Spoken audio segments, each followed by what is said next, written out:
Vamos agora ouvir alguns relatos sobre os trabalhos elaborados. A capacitação dos professores é muito importante, porque o professor bem capacitado ele consegue fazer o seu trabalho de forma eficaz. Até porque a gente sabe que os alunos que têm deficiências especiais, eles precisam ter uma atenção melhor com relação ao seu problema em si. Então, os professores bem capacitados, ele consegue direcionar melhor o aprendizado do aluno. As crianças que têm necessidades especiais, elas não têm o seu cognitivo de forma nenhuma limitado. Todas as crianças em si têm realmente a capacidade de aprendizado. Apenas ela precisa que o professor ele tenha uma melhor formação para que ele possa direcionar o aprendizado do aluno de forma correta, de acordo com aquela necessidade que o aluno precisa e de acordo também com aquela orientação adequada para que ele possa direcionar o aprendizado do aluno. Verdade, Regina, é interessante porque assim, como nós consideramos trazer uma abordagem de capacitação onde traria novas técnicas, possibilidades de aprendizagem diferenciada, consideramos, né, essas diferenças de aprendizagem, sabendo de que a criança pode sim ter alguns aspectos relacionados aos seus saberes, mas ela é capaz sim. Então abordamos em nosso curso o tempo diferenciado de aprendizagem, a forma de aprender de cada um, né, considerando a inclusão, porque toda criança é capaz de aprender sim, dentro do seu tempo, dentro das suas habilidades, e essa utilização de técnicas que a gente trouxe, considerando com muito valor essa condição. Não é isso, Gardênia? E a gente também discutiu outros aspectos, né? E no caso que o professor ele não trabalha sozinho, ele precisa ter um monitor, assim chamamos, para acompanhar essa criança, porque esse trabalho não é só feito pelo professor.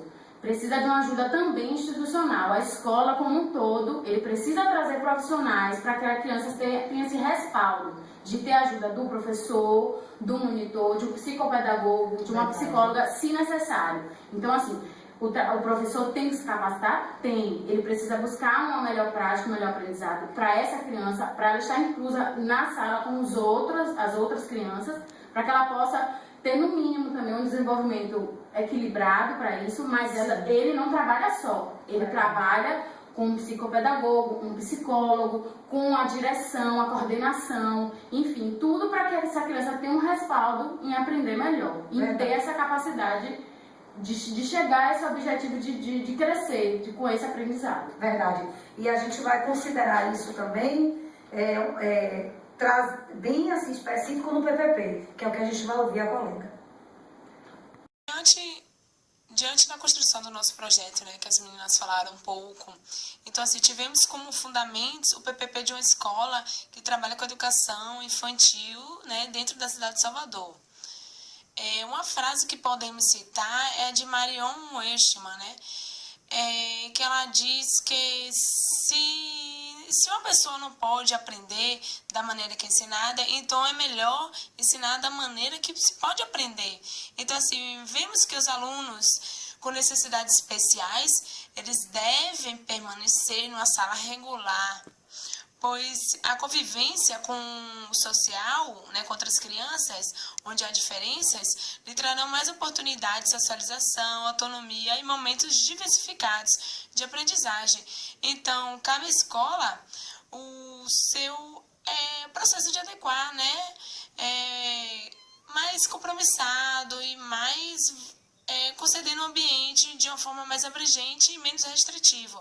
Então, o PPP, ele precisa abordar uma pedagogia onde define a aprendizagem, né, como a construção individual, compreendendo o sujeito que aprende e o objeto do conhecimento, que é o professor, enquanto guia e orientador do processo. Então, a escola, ela deve trabalhar, né, uma pedagogia voltada para a inclusão.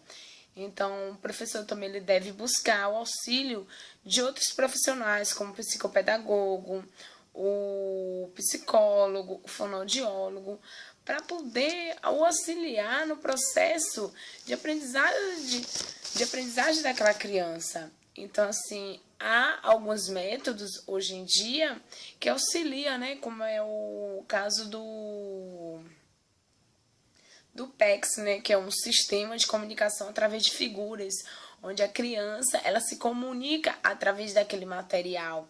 E também tem o tapete sensorial, né, que é muito usado em algumas escolas, para facilitar o aprendizado da criança, para dar autonomia a ela, para ela poder se expressar. Então, assim, o projeto da gente, o que a colega Jamile vai falar agora, é um pouco disso, né? Aí agora eu passo para a Jamile. Esse aqui é o modelo de um jogo que a equipe criou, pensando como uma dinâmica dentro do nosso plano de aula. É um jogo simples, feito com papelão, e na verdade a ideia do jogo é mostrar exatamente aquilo que o projeto da gente fala, que é a respeito da necessidade de se adotar novas técnicas quando se trabalha com crianças com necessidades educacionais especiais. Então, se você tem uma criança que ela não apresenta nenhum tipo de dificuldade no processo de alfabetização, essa criança uma criança que não está nesse perfil, ela não vai se beneficiar se você usar exatamente as mesmas técnicas que você usaria com crianças que não têm nenhum tipo de dificuldade. É justamente isso que esse joguinho vem exemplificar. Se a gente pensar numa criança autista, por exemplo, ela entende tudo muito mais concreto. Então, se você tem uma criança autista com um cognitivo preservado, ela vai entender muito bem, com muito mais eficiência o processo de alfabetização através desse tipo de dinâmica. Então, você tem uma menininha aqui e a menina vai se transformar numa princesa. É um jogo, você coloca a roupinha da princesa, a menininha virou uma princesa. A partir daqui, a criança constrói a frase. A menina transformou-se em uma linda princesa. Então, se você pensar numa criança autista, mesmo o trabalho da gente não sendo com esse enfoque, e sim pensando de um modo geral das crianças com necessidades educacionais especiais, a ideia de se adotar novas técnicas é justamente isso. Esse é um jogo simples, é muito fácil de se fazer esse jogo. Nós fizemos esse jogo juntas. Então, esse tipo de jogo, a criança está brincando e a ideia fica muito mais clara para ela. Porque, na verdade, o processo de alfabetização é muito subjetivo. Então, para uma criança, por exemplo, que tem autismo, é muito mais fácil ela entender dessa forma, porque ela está vendo. Era uma menininha, você vestiu a roupa, a menina virou uma princesa. Da mesma forma que a gente pode formar outras frases. Tira-se a roupinha da princesa.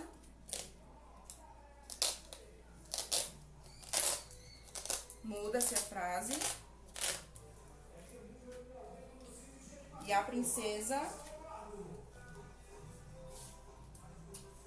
tirou a roupa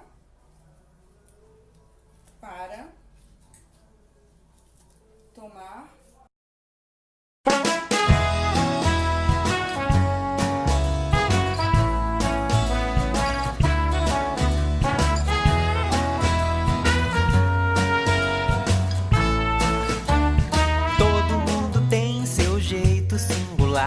de ser feliz, de viver e de enxergar se os olhos são maiores ou são orientais. E daí, que diferença faz? Todo mundo tem que ser especial em oportunidades, em direitos, coisa e tal. Seja branco, preto, verde, azul ou lilás. E daí